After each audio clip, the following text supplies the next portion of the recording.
Russia నుంచి చమురు కొనుగోలుని భారత్ కనుక ఆపేస్తే ఏం జరుగుతుంది సార్? ఆపను అని అంటున్నాం ఇప్పటిదాకా.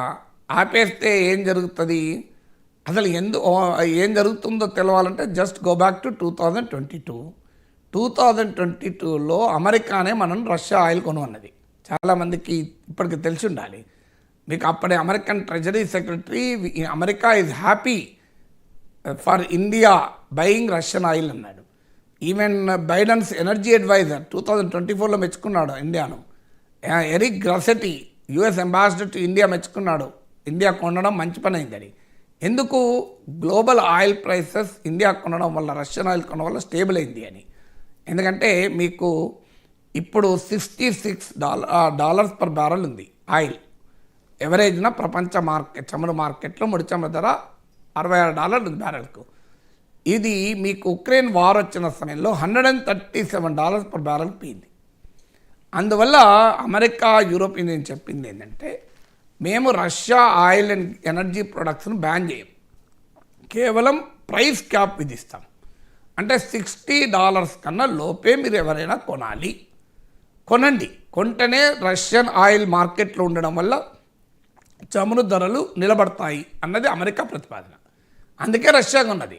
అంటే మార్కెట్లో $137 పర్ బ్యారెల్ ఉన్నప్పుడు ప్రైస్ క్యాప్ ఎంత? రష్యా పైన G7 అండ్ యూరోపియన్ యూనియన్ విధించిన క్యాప్ $60. మనం $60 లోపే కొన్నాం. సో ఇందులో ఇండియా చేసిన తప్పేమీ లేదు. మా అమెరికా కోరుకున్నదే మనం చేసాం. గ్లోబల్ ఎనర్జీ ప్రైసెస్ స్టేబుల్ అయ్యటానికి కొన్నాం. ఇవాళ ఇండియా కనుక కొనడం మానేస్తే ఏం జరుగుతుంది? ఏం జరుగుతుందో 2022లో ఏం జరిగిందో అదే. ఇప్పుడు 2022లో $137 పర్ బ్యారెల్ పోయింది. ఇవాళ $66 పర్ బ్యారెల్ ఉంది. అంటే ఇప్పుడు $137 మళ్ళీ పోతే డబుల్ అవుతుంది. కొంతమంది ఎక్స్పర్ట్ చెప్పేది $200 పర్ బ్యారెల్కి పెరుగుతుందని. ఎందుకంటే Russia is the second largest energy supplier in the world. మనకు అర్థం కాలేదు, ఆయిల్, గ్యాస్ ఇవన్నీ కలిపితే Russia is the second largest energy supplier. 11% world మార్కెట్లో రష్యా షేర్. సో ఒక్కసారి సప్లై తగ్గిపోతే ఏమవుతుంది? డిమాండ్ సప్లై మిస్ మ్యాచ్ వల్ల ధరలు పెరుగుతాయి. ఈ ధరలు పెరిగితే ఎవరికి లాభం? రష్యాకి లాభం, చైనాకి లాభం. ఎందుకు చైనాకి లాభం అంటే, ఇక ఇండియా కొనకపోతే రష్యా ఏం చేయాలి? అది కూడా చైనాకి అమ్ముకోవాల్సిందే కదా. ఇప్పుడు ఉదాహరణకు మన ఇరాన్ పైన అమెరికా ఆంక్షల వల్ల మనం ఇరాన్ ఆయిల్ కొంటలేము, మొత్తం చైనానే కొంటుంది. 90% ఏమో చైనా కొంటుంది, కారు చౌకగా కొంటుంది. అంటే అమెరికా ఇండియా పైన ఒత్తిడి తెచ్చి కనుక రష్యన్ ఆయిల్ కొనడం ఆపేస్తే మొదటిగా లాభపడేది చైనా. అమెరికా శత్రుదేశమైన చైనా భారీగా లాభపడుతుంది. ఎందుకంటే ఇప్పుడు ఇండియా కొంటున్నదంతా చైనా కొనేస్తుంది. చైనాకి ఇంకా చీప్లో ఎనర్జీ వచ్చేస్తుంది. రెండో లాభం రష్యాకు, ఎందుకంటే ఆయిల్ ప్రైసెస్ పెరుగుతాయి కనుక రష్యా తాను అమ్ముకునేటువంటి ఎనర్జీ ప్రొడక్ట్స్ నుంచి ఎక్కువ డబ్బులు వస్తాయి. మూడోది నష్టపోయేది ఎవరు? ఇండియా నష్టపోతుంది.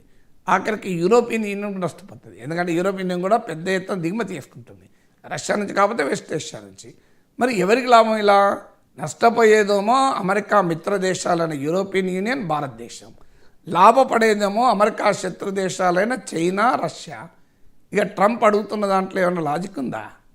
సో ట్రంప్ కోరుకుంటున్నది ఏంటి?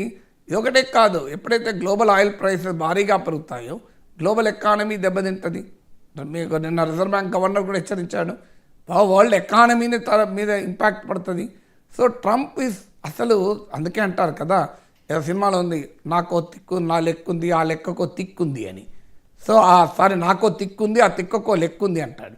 ట్రంప్ తిక్కకు లెక్క కూడా లేదు, అది బాధ. So there should be some method in the madness కదా. There is not even a method in the madness. Madness ఎక్కువ అనుకుంటే దాంట్లో మెథడ్ లేని మ్యాడ్నెస్ కదా ఇది.